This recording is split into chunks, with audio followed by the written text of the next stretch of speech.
فصل فی الامر، یہ فصل امر کے بارے میں ہے، یعنی مسمى امر کے بارے میں ہے، جسے امر کا نام دیا جاتا ہے اس کے بارے میں یہ بحث ہے۔ الف میم را ان حروف کا جو مجموعہ لفظ امر ہے اس سے بحث نہیں ہے، کیونکہ جو مسمى امر ہے اسی پر یہ بات صادق آتی ہے کہ وہ ایسا لفظ ہے جو وجوب کے طریقے پر طلب فعل کے لیے موضوع ہے۔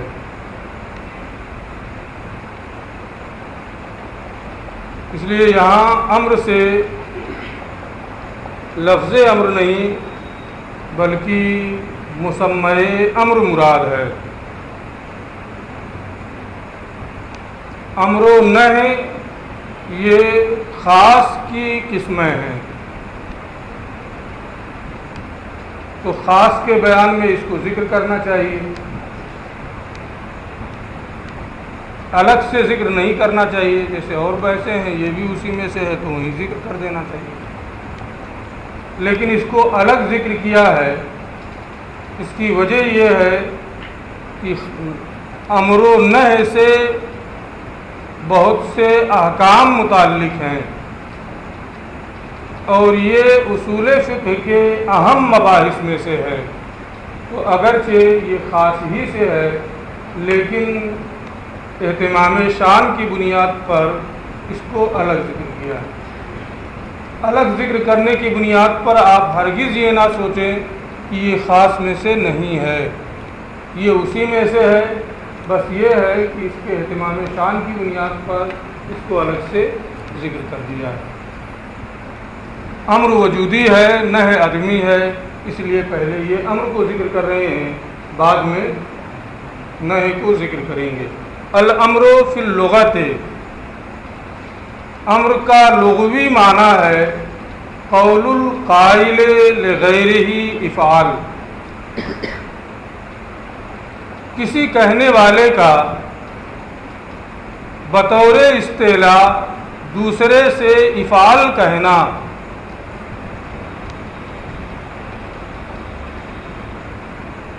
یہ امر کا لغوی معنی ہے، امر کی لغوی وضاحت ہے۔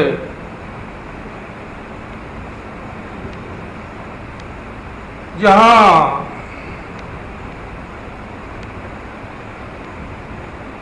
قول القائل میں جو قول ہے یہ جنس کے درجے میں ہے، جو تمام الفاظ کو شامل ہے۔ قائل کی کہی ہوئی بات، قول اگرچہ مصدر ہے لیکن مفعول کے معنی میں ہے، قائل کی کہی ہوئی بات، تو قول یہ جنس کے درجے میں ہے، یہ تمام الفاظ کو شامل ہے، اس میں نہی بھی ہے، لیکن نہی کو بعد میں جو افعال آ رہا ہے اس افعال کے ذریعے سے خارج کر دیا گیا ہے کہ اس میں نہی شامل نہیں ہے۔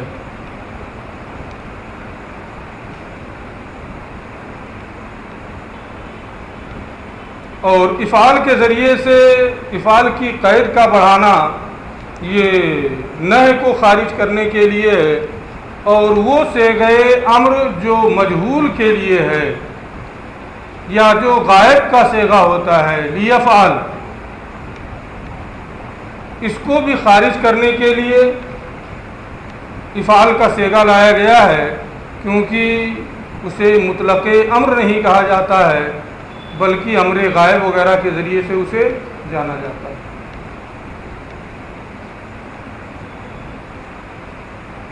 قول یہ جنس کے درجے میں ہے، افعال یہ فصل ہے، اور قول کی قائل کی طرف اضافت، کسی کہنے والے کا کہنا، قول القائل، اس سے فعل کو خارج کرنے کے لیے کہ قائل کا قول یہ امر ہوتا ہے، اور جو امر کا معنی ہے وہ چیزیں اس میں آئیں گی، جو اس کا فعل ہو وہ اس میں شامل نہیں ہے۔ مثلا فعل نبی، کیا یہ بھی امر ہی ہے یا نہیں، اس میں اختلاف ہے۔ ہمارے ائمہ کے نزدیک وہ امر نہیں ہے، اور نہ امر کا جو حکم ہے اس سے متعلق ہوتا ہے۔ اور اس میں یہ بھی ہے کہ قول القائل لغیرہ، قائل کا دوسرے سے کہنا۔ اب اگر کہیں خود ہی قائل اپنے لیے کہے، جیسے وَلْنَحْمِلْ خَطَايَاكُمْ، یہاں اپنی ہی جانب اضافت کی گئی، تو قائل کا دوسرے سے کہنا، اگر خود اپنے آپ سے کوئی چیز کہے تو وہ چیز امر میں شامل نہیں ہوگی۔ قول القائل لغیرہ، قائل کا دوسرے سے افعال کہنا، یہ امر کا لغوی معنی ہے۔ وفی الشرع، اور شریعت میں تصرف و الزام الفعل علی الغیر، تصرف کی اضافت الزام کی جانب، یہ اضافت بیانیہ ہے، یعنی فعل کا دوسرے پر لازم کرنا، فعل کا دوسرے پر لازم کرنا۔ اگر اضافت بیانیہ میں بھی مضاف کا ترجمہ کرنا چاہیں تو ترجمہ ہوگا کہ بطور استعلاء دوسرے پر فعل کے لازم کرنے کا تصرف کرنا۔ اگر اتنا بھی کہہ دے کہ بطور استعلاء دوسرے پر فعل کو لازم کرنا تو بھی صحیح ہے، کوئی دقت نہیں، کیونکہ یہ اضافت بیانیہ ہے۔ وفی الشرع، اور شریعت میں امر کہتے ہیں تصرف و الزام الفعل، بطور استعلاء فعل کو دوسرے پر لازم کرنا۔ تو الزام فعل، اس میں نہی کو خارج کرنا مقصود ہے، کیونکہ وہاں الزام فعل نہیں ہوتا ہے بلکہ الزام ترک فعل ہوتا ہے۔ اس لیے الزام فعل کے ذریعے سے نہی کو خارج کر دیا ہے، اور علی الغیر، دوسرے پر فعل کو لازم کرنا، اس سے نظر کو خارج کرنا مقصود ہے، کیونکہ اس میں بھی الزام فعل ہے، لیکن الزام فعل علی النفس ہے، اپنے آپ پر فعل کو لازم کرنا ہے۔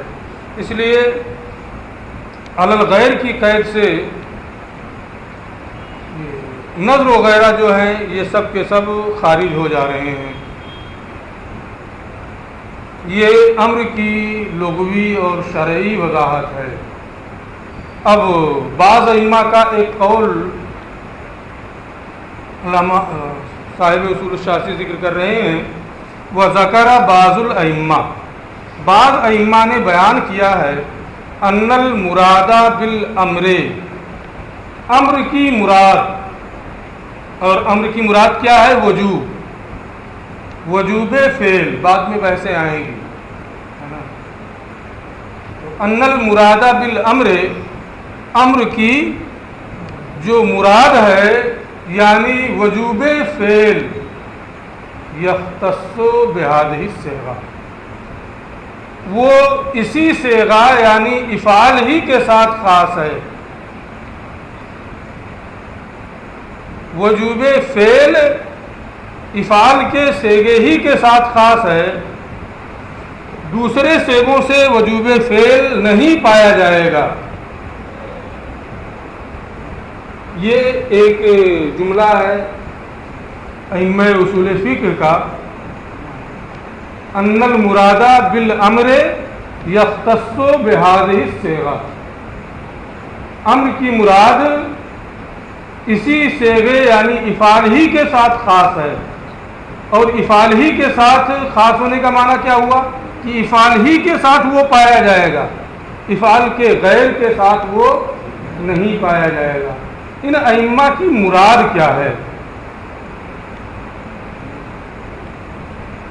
یہ اس پر کلام کریں گے کہ ان کی اس سے کہ امر کی مراد یعنی وجوب اسی صیغے افعال کے ساتھ خاص ہے، ان کی مراد کیا ہے؟ واستحال ان یکون معنیہ، محال ہے کہ ائمہ کے اس ارشاد کا یہ معنی ہو۔ کیا معنی ہو اس کو بیان کریں گے۔ واستحال ان یکون معنیہ، محال ہے کہ ان ائمہ کرام کے اس ارشاد المراد بالامر یختص بہذہ الصیغہ، اس ارشاد کا یہ معنی ہو۔ کون سا معنی؟ ان حقیقت الامر یختص بہذہ الصیغہ، کہ امر کی حقیقت یعنی طلب فعل اسی صیغے کے ساتھ خاص ہے، طلب فعل اسی صیغے کے ساتھ خاص ہے۔ ائمہ کرام نے جو کہا ہے المراد بالامر یختص بہذہ الصیغہ، اس کا معنی یہ لیا جائے کہ امر کی حقیقت یعنی طلب فعل اسی صیغے یعنی افعال کے ساتھ خاص ہے، یہ معنی مراد لینا محال ہے، یہ معنی نہیں مراد لے سکتے ہیں۔ کیوں یہ معنی محال ہے؟ فإن اللہ تعالی متکلم فی الازل، کیونکہ اللہ عز و جل ازل ہی میں متکلم ہے، اس کی جتنی بھی صفات ہیں وہ سب کے سب کیا ہیں؟ قدیم ہے، ان کے لیے کوئی ابتدا نہیں ہے، وہ متکلم ہے تو ازل ہی سے متکلم ہے، اس کا متکلم ہونا کیا ہے؟ قدیم ہے۔ فإن اللہ تعالی متکلم فی الازل عندنا، کیونکہ اللہ عز و جل ہمارے نزدیک ازل ہی میں متکلم ہے۔ معتزلہ کا کیا مذہب ہے؟ ہمیں اس سے لینا دینا نہیں، ہم نے اپنا بتا دیا کہ اللہ ازل ہی میں متکلم ہے، کیونکہ اس کی جتنی بھی صفات ہیں سب کے سب کیا ہیں؟ قدیم ہیں، اور جو قدیم ہوتا ہے اس کے وجود کے لیے کوئی ابتدا نہیں ہوتی۔ وہ کلام ہو، جب اللہ عز و جل ازل ہی میں متکلم ہے تو متکلم ہے تو کلام بھی ہے،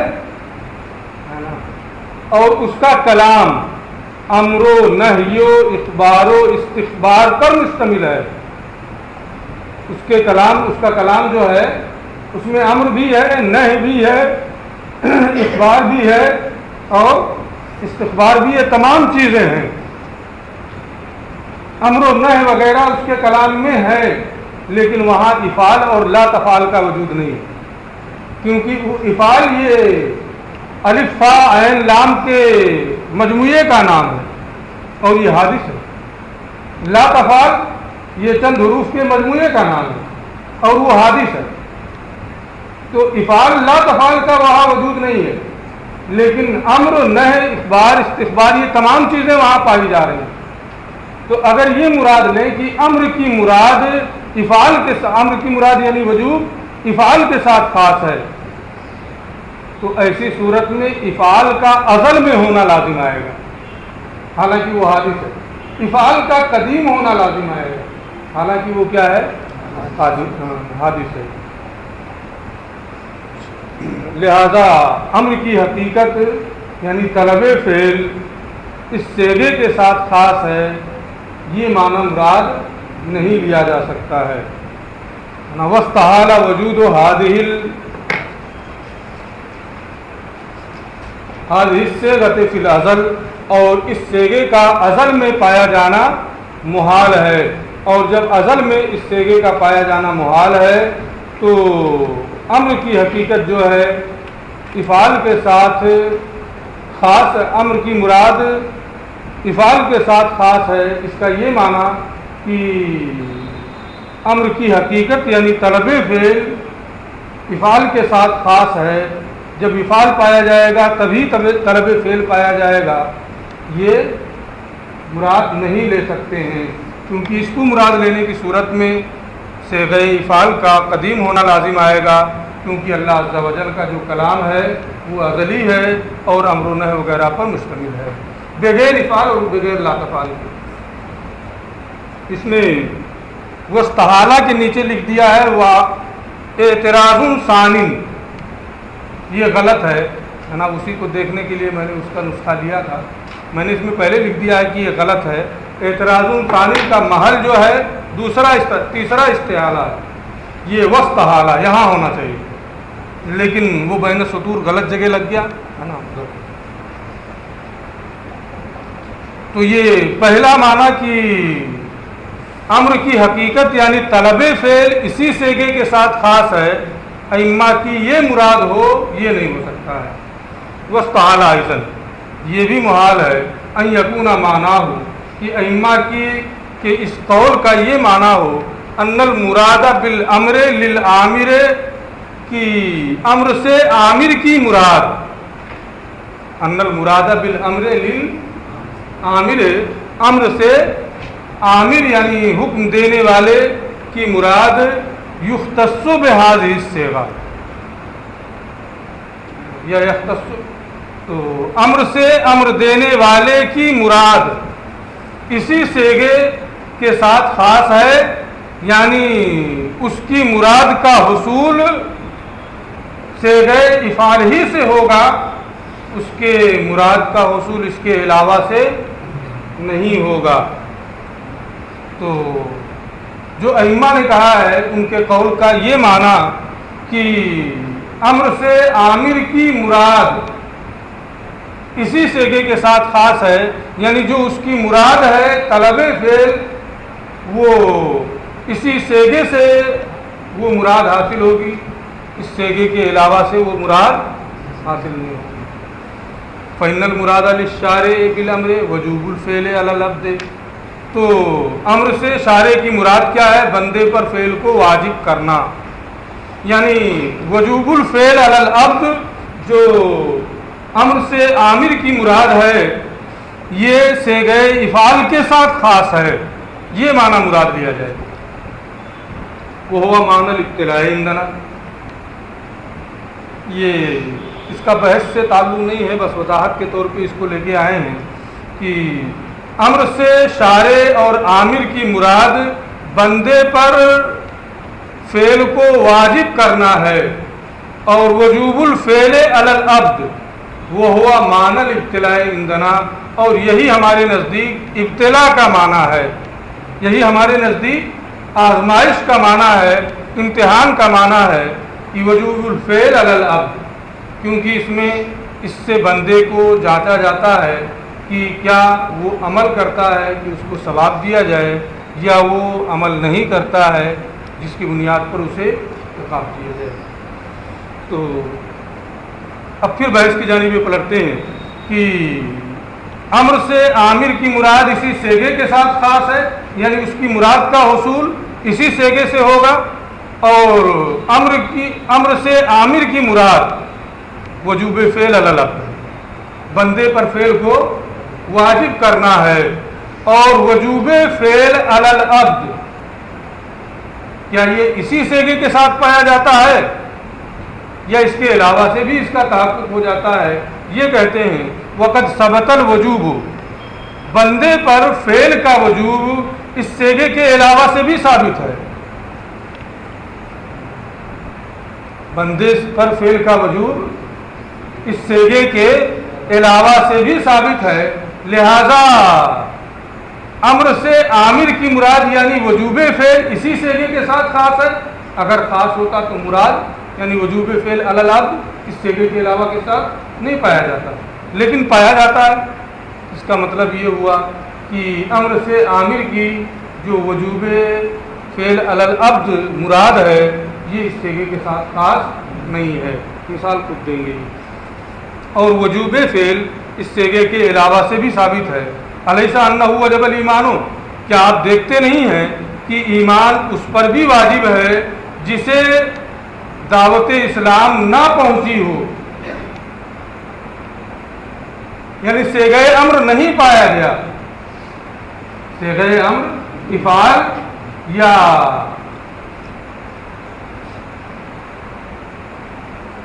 کیا بنے گا ایمان لاؤ آمنو ہے نا, یا آمین، ایمان لاؤ یہ نہیں پایا گیا، اس کے باوجود اس پر ایمان لانا واجب ہے۔ کیسے اس کو تفسیر کریں گے؟ الیسا انہ وجب الایمان ہو، کیا ایسا نہیں ہے کہ ایمان لانا اس پر واجب ہے جسے دعوت اسلام نہ پہنچی ہو، بدون ورود السمع،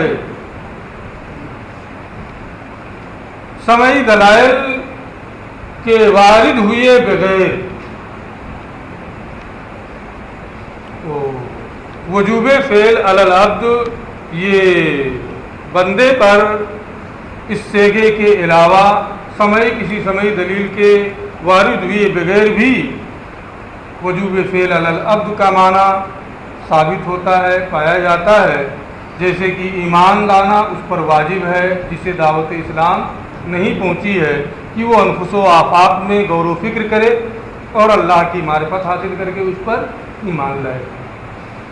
یہ کہ بغیر دعوت اسلام کے اس پر ایمان لانا واجب ہے، اس کی کوئی سند چاہیے، صرف دعویٰ کرنے سے کام نہیں چلے گا۔ اس کو یہ کہتے ہیں، قال ابو حنیفہ، امام اعظم ابو حنیفہ رحمۃ اللہ تعالی علیہ نے ارشاد فرمایا ہے، لو لم یبعث اللہ تعالی رسولا، اگر اللہ کسی پیغمبر کو نہ بھیجتا، لوجب علی العقلاء معرفتہ بعقولہم، تو ضرور دانشوروں پر لازم ہوتا کہ اللہ کی معرفت حاصل کریں اپنی عقلوں سے، یعنی ورود شرع کے بغیر ان کا اللہ پر ایمان لانا یہ ضروری ہوتا ہے۔ تو امر کی عامر سے مراد یعنی وجوب فعل علی العبد، یہ بھی مراد نہیں لے سکتے ہیں کہ امر سے عامر کی مراد اسی سیغے کے ساتھ خاص ہے، کیونکہ جو امر سے عامر کی مراد یعنی وجوب فعل علی العبد ہے وہ اس سیغے کے بغیر بھی ثابت ہوتا ہے، جیسا کہ انہوں نے دکھایا۔ تو اب مراد کیا ہے؟ ان المراد بالامر یختص بهذه الصیغہ، جو ائمہ کا یہ جملہ ہے، اس جملے سے مراد کیا ہے؟ دو چیزیں بتائیں، دونوں کو کہہ دیا کہ محال ہے، یہ کہتے ہیں کہ مراد یہی ہے، شق ثانی وجوب فعل علی العبد، لیکن عقائد میں نہیں بلکہ وجوب فعل علی العبد فی الاحکام الشرعیۃ الفرعیہ، احکام شرعیہ فرعیہ عملیہ میں بندے پر فعل کا واجب کرنا اسی سیغے کے ساتھ خاص ہے۔ تو اس کو یہ کہتے ہیں، یہاں تھوڑی سی تعویل کر دی کہ امر سے عامر کی مراد وجوب فعل علی العبد مطلقاً ہے نا، تو مطلقاً کہیں گے تو عقیدے والے سے اعتراض ہوگا، ہے نا، اس کو نکال کر کے احکام شرعیہ فرعیہ کے ساتھ خاص کر دیا تو اب کوئی اعتراض نہیں ہو رہا ہے۔ فیحمل ذالک، تو یہ کہتے ہیں کہ اسے محمول کیا جائے گا اس پر کہ ان المراد بالامر، کہ امر کی مراد یعنی وجوب فعل علی العبد اسی سیغے کے ساتھ خاص ہے، فی حق العبد، بندے کے حق میں، فی الشرعیات، احکام شرعیہ فرعیہ عملیہ میں جن کا وہ مکلف ہے۔ تو جو وجوب فعل علی العبد ہے احکام شرعیہ فرعیہ میں، یعنی عملی احکام میں، مسائل شرع میں وجوب فعل علی العبد صیغہ افعال سے ثابت ہوگا۔ وجوب فعل علی العبد یہ صیغہ افعال کے ساتھ خاص ہوگا، حتی لا یکون فعل الرسول، یہاں تک کہ رسول کریم صلی اللہ تعالی علیہ وآلہ وسلم کا فعل یہ آقا کریم کے امر افعالو کے درجے میں نہیں ہوگا۔ آقا کریم کا جو امر ہے افعالو، اس سے تو وجوب ثابت ہوگا لیکن فعل رسول سے وجوب کا ثبوت نہیں ہوگا۔ یہ ہمارا مذہب ہے۔ اور دوسرے ائمہ نے وصلو کما رأیتمونی وصلی کے ذریعے سے استدلال کیا ہے، ہمارے ائمہ نے اس کا جواب یہ دیا ہے کہ یہ آقا کریم کے اس ارشاد میں سلو کما رأیتمونی وصلی اپنے فعل کے وجوب کو بیان کرنا نہیں ہے، بلکہ اس میں جو وجوب کا معنی ہے وہ سلو سے ثابت ہو رہا ہے، سلو کما رأیتمونی وصلی۔ ولا یلزم، اور جب فعل رسول یہ افعلو کے درجے میں نہیں ہوگا، لا یلزم اعتقاد الوجوب بھی، تو فعل سے وجوب کے ثابت ہونے پر اعتقاد رکھنا بھی واجب نہیں ہوگا۔ اب بعض افعال رسول کا انجام دینا کرنا یہ لازم ہوتا ہے۔ آپ یہ کہہ رہے ہیں کہ فعل رسول یہ قول رسول کے درجے میں نہیں ہوگا، یعنی اس سے وہ قول سے امر کا وجوب کا ثبوت ہوتا ہے، فعل سے ثبوت نہیں ہوگا۔ حالانکہ بعض ایسے مقامات ہیں کہ وہاں فعل سے بھی وجوب ثابت ہوتا ہے، اس کو یہ کہتے ہیں والمتابعۃ فی افعالہ، آقا کریم صلی اللہ علیہ وسلم کے افعال میں ان کی پیروی کرنا انما تجب عند المواظبہ، جب رسول نے اس پر مواظبت کی ہو، ہمیشہ کے طور پہ اس کو کیا ہو، تو متابعت واجب ہوتی ہے۔ بغیر مواظبت کے اس کی متابعت واجب نہیں ہے۔ اور مواظبت کے ساتھ ساتھ دلیل خصوص نہ پائی جا رہی ہو، جیسے 9 بیویوں سے شادی کرنا، وہاں دلیل خصوص ہے۔ تہجد اور چاشت کا واجب ہونا، یہاں دلیل خصوص ہے۔ تو مواظبت ان چیزوں پر بھی ہے، لیکن وہاں دلیل خصوص ہے کہ رسول کے ساتھ یہ چیزیں خاص ہیں، لہذا ان میں بھی مطابقت نہیں ہوگی۔ تو مواظبت بھی ہو اور دلیل خصوص کا انتفاع ہو تو پھر اس فعل میں مطابقت کی جاتی ہے، ورنہ مطابقت نہیں ہوتی ہے، مطابقت واجب نہیں ہوتی ہے نا۔